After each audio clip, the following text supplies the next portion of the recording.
Wow. You know, as a first-time candidate, I'd be remiss if I did not say I'm a little daunted following that speaker. Can I get an amen from the crowd? Amen, absolutely. So how many of you all have been to a Trump rally before? How many of you, is this their first time at a Trump rally? Wow. You know, I gotta say, when you come to a Trump rally, there's some ingredients that never change. You meet farmers, you meet businessmen, you meet teachers, you meet janitors, you meet rich people, poor people, but there's one thread. Every person here loves the United States of America. That's our bond, that's what drives us, and we all know that there's one choice in this election: to make America great again. And that is to elect Donald J. Trump as the 47th President of the United States. Now, before I decided to run for office, I had the privilege of working with law enforcement for the majority of my career. I worked as a prosecutor while President Trump was president. You all remember that time well, as I do. We did very novel things like worked hard to secure the border. We prosecuted criminals. We punished illegal immigrants who were here in the United States to commit crimes. The government backed the blue, and we were proud to do it. And all of us were safer because of the efforts that were led by the man in the White House, President Trump.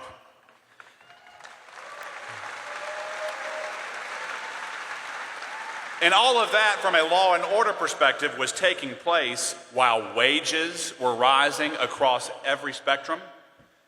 Taxes were cut to stimulate a generationally good economy.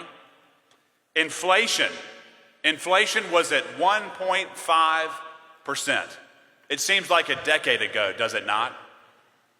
And then American strength was leveraged so that we had peace all across the globe. But what happened?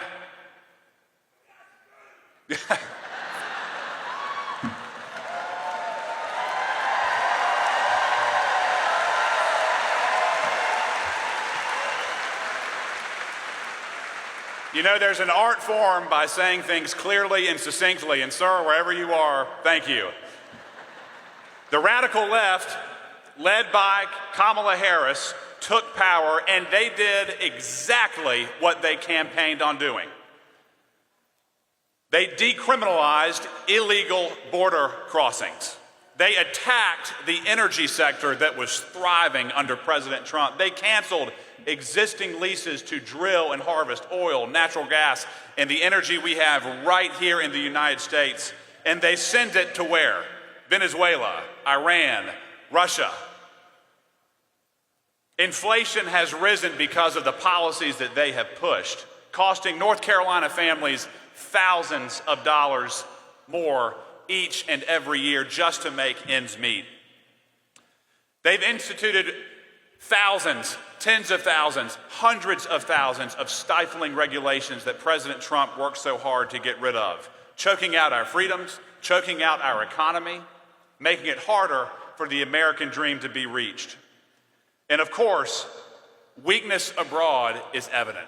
The world is on fire because of the policies that have been designed and implemented by Kamala Harris. But friends, even as concerning as all of that is, this campaign has showed us just how radical the left side of our country has become. They use institutions like the Department of Justice to target their political opponents. They work very hard with the mainstream media, big tech, and others to censor people that they disagree with. And a word was used by the Biden-Harris administration that I think captures what they think of you and me and the traditional United States of America. They called us garbage. That's exactly right. Well, let me just close with this, my friends. Outrage at our open border is not garbage. Giving illegal immigrants billions of your dollars, leveraging your children's future, while schools are underfunded, while veterans wait for health care, while veterans rest under bridges as opposed to under their own roofs, while folks in the western part of our great state suffer, it is not garbage to be outraged that illegal immigrants are taking tens of billions of your dollars. Being outraged at $36 trillion in debt is not garbage. Outrage at a Department of Education that tells children to switch genders rather than "you are fearfully and wonderfully made" is not garbage.